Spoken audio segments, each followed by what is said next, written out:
Come si quantifica l'assegno di mantenimento? Con la separazione, il giudice può riconoscere il diritto al mantenimento di un coniuge ove questi sia privo di adeguati redditi propri. La separazione, lo ricordiamo, a differenza del divorzio, non scioglie affatto il vincolo coniugale. Rimane fermo l'obbligo di assistenza materiale fra i coniugi e così la quantificazione dell'assegno di mantenimento tende a garantire al coniuge economicamente debole lo stesso tenore di vita goduto durante il matrimonio.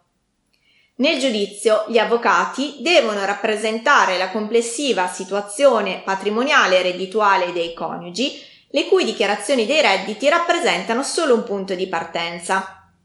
Non a caso, il giudice valuterà tutte le circostanze poste alla sua attenzione, anche quelle di natura personale, per capire se riconoscere un assegno di mantenimento e in quale misura. Per ulteriori informazioni visitate il sito web dello studio e seguiteci su Facebook.